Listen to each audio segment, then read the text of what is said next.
Hi, friends. We are back again with our discussion on unseen passages for you.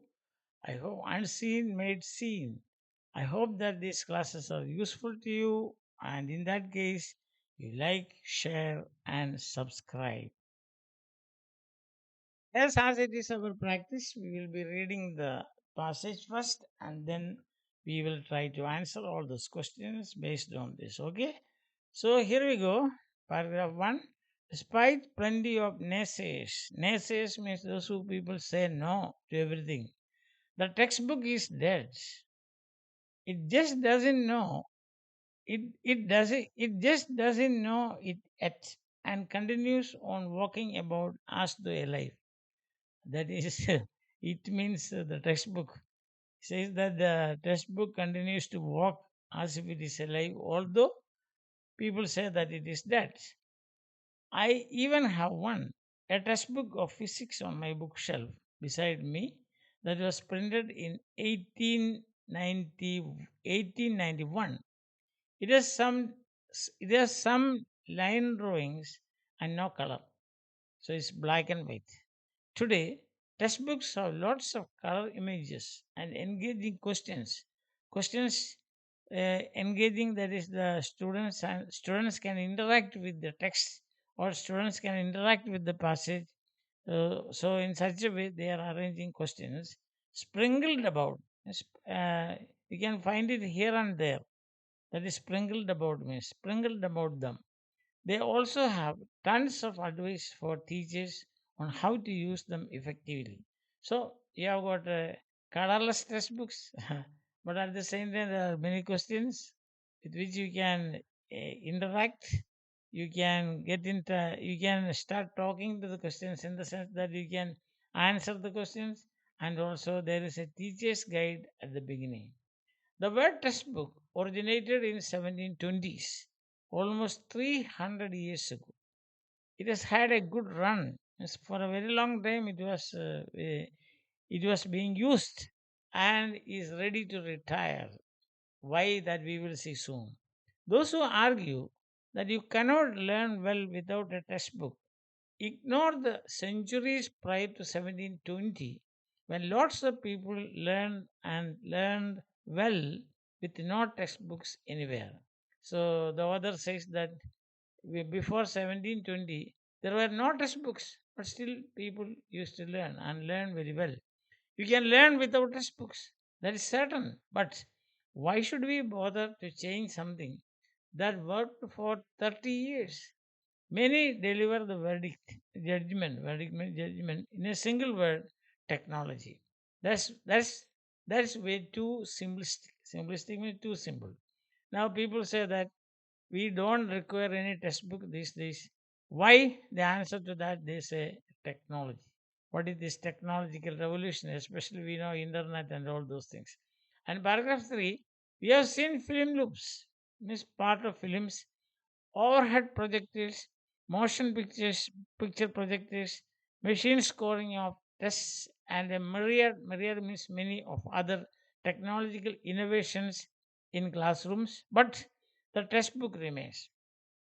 So technology people say, but still the textbooks remain.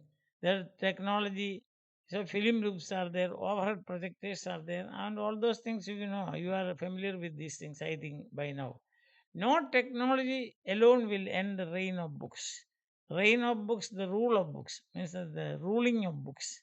That means for many years, the textbook reigned in the classrooms like a king. It takes something more, and that became available, and it takes something more, and that became available in the 1940s. The programmable electronic computer. Ah, there it is. But here we are 70 years later with plenty of textbooks visible. The computer was not sufficient by itself. So people say that computer, but computer was not sufficient by itself. Still, people are using textbooks. The next big change began with ARPANET in the 1960s. This foundation led to the internet, and its growth has been phenomenal. Phenomenal means surprising, great and surprising. But A widespread communication medium alone is not sufficient to dislocate, to dislodge, or to throw away textbooks either. Inexpensive computers, easy to use interfaces, GUIs, and ready access to the internet all contribute. Right? The things are there, but still, it says the author says that textbooks are in use. Fine, say many. But the textbook publishers are putting their books online. Where is the textbook? You can't you cannot do it with them because now you will get the textbooks, all the textbooks online. They are creating e-textbooks. So textbooks leave. You try to kill it, you try to dislocate it, you try to dislodge it, but still textbooks leave. And paragraph 6. This argument misses the essential difference between education technology in the earlier times and education technology in the present, other than mere cost. So there is a difference between these two. Maybe people are thinking about the cost. Computer software can be interactive, great. Previous education technology was like textbooks, rather passive. For example, you see a slide, a projector, using a slide projector, it is passive. You can't interact with that, but not the same. Presently, it is not the same. You can interact. Active learning is far superior to passive learning. Passive learning means you just listen to somebody, you watch some films, or you watch some programs like this on TV, or your on your computer screen and so on. That's passive. So much so that it's not a step, not a leap, but a rocket propelled launch past old fashioned learning. What? Interactive learning through technological devices. It's the mental engagement with something that determines whether you learn and how well. Mental engagement, how you interact with the thing that is given to you. The real big change will come when students can jump into online situations that are more like real life and are able to use a variety of devices to reach the web and become part of the learning community. They will be guided by a combination of human mentors and machines. So that's very interesting now. So you cannot, or learning will not be complete just by technological devices and also just by the help of teachers or mentors. You require both. For that, there will be somebody to help you, and also you must have interactive technological devices in the classrooms or wherever you are learning. Number 8, paragraph number 8. Furthermore, diagnostic analysis of their work will tell mentors when students are ready for certain learning, and more importantly, when they are not. So, diagnostic analysis, just as the doctor diagnoses your illness, So too, you can diagnose, or you can apply diagnostic analysis to the minds of the students, whether they are ready to learn or whether they are not ready to learn. More importantly, when they are not. Textbooks do not tap into our brains to realize this learning potential. That is the thing. So, what is the learning potential? Whether you are ready now or you are not ready. Understand? So, that is what you call diagnostic analysis. Hence, today there is a spelling mistake. Please forgive. Hence, today the textbook is a zombie. A zombie means a dead body reincarnated, or a dead body given life through some supernatural method or supernatural means. If you bring a dead body alive through a supernatural means, then that you call a zombie. So textbook is a zombie now. It says it has come back. It's dead for some time, but it has come back with it has been reincarnated. It's just waiting for for that wooden stake. Wooden stake. A stake is a long pointed wood piece of wood that is used for uh, killing vampires. Vampires means supernatural beings that feed on blood, say like Dracula. There's no way to kill them other than driving a stake, a long pointed piece of wood through their chest. Only then you can kill them. So that is wouldn't it? So the author says that, of course, it's not using such words. The author doesn't mean that the textbook is a zombie or the textbook is a vampire. No, not like that. It's a kind of, we must say that, you understand that. It means something that has come back again. Very difficult to do away with. That's the thing. Something that is useful even now, in spite of all these technological advancements that we have made in classroom communication and so on. And some people say the silver bullet, easy solution. Silver bullet means an easy solution to put it to well deserved rest. It means the textbook. So you say that textbook is like a zombie or textbook is like a vampire. And so what you have to do is you have to drive a wooden stake through the textbook. Oh, that it is a silver bullet. That means a very easy solution, and that is to what you must say that you ghostly you can say something like that, something supernatural. Of course, that's the way. That's the kind of style. Nothing more than that. Don't think that your textbook is a zombie, your textbook is a vampire, and so on. I understand that. I hope that you follow what the writer of this passage meant. Okay.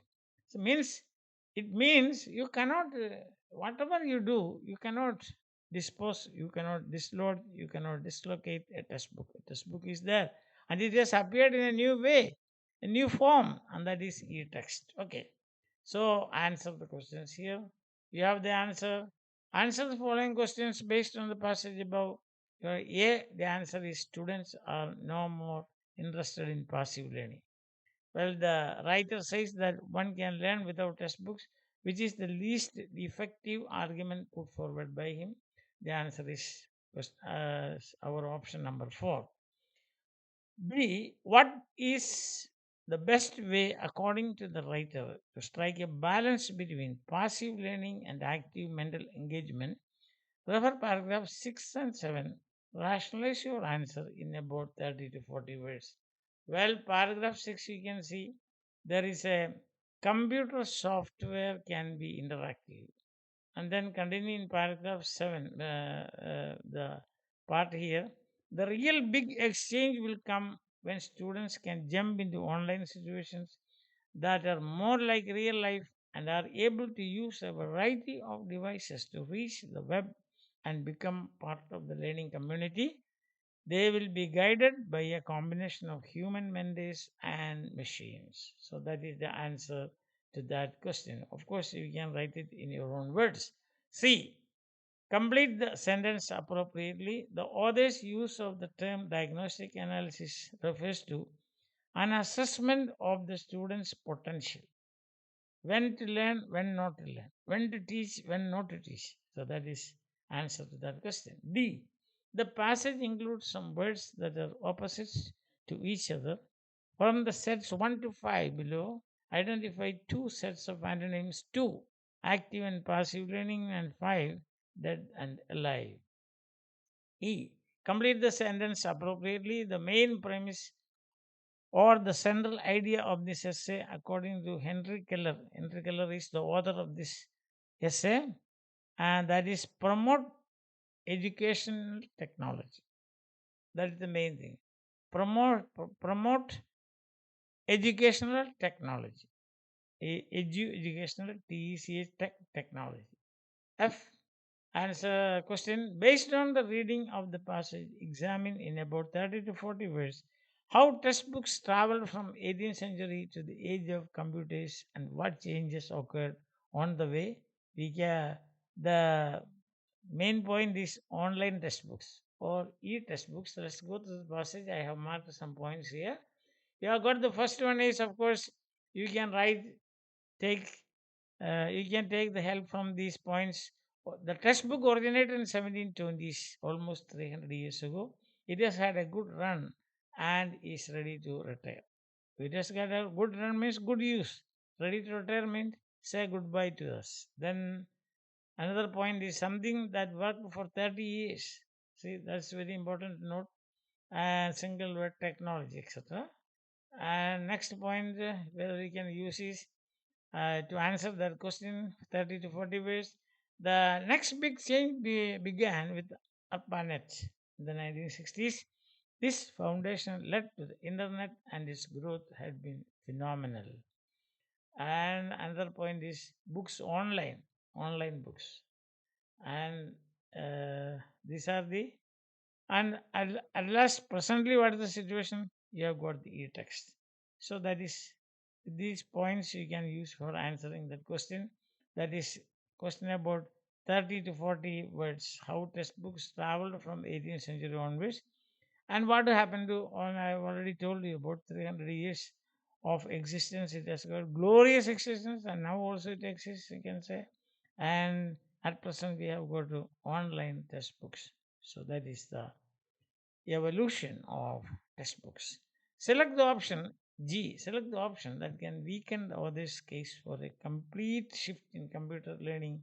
In paragraph 4, the answer is the development of e-textbooks with activities that require active participation from readers. That is the answer to that. And the last question is H. What explains the long life of the ordinary textbook? Well, it's familiarity, easy availability, comparatively cheap, and user friendly. So these are the points that you can use for answering that question. I think that you are enjoying my classes, my discussions, and they are useful to you. So, my dear friends, this is primarily meant for, as I said, for 10th class students, but anyone attempting or taking any competitive examinations or tests also these passages and answer to these passages are extremely useful. Say for example, IELTS people, no, IELTS candidates also can make use of this. So hope that it has got a wider application and also acceptability. And with this optimistic note, bye for the time being till we meet again with another passage, that is passage number 9. This is passage number 8. Okay.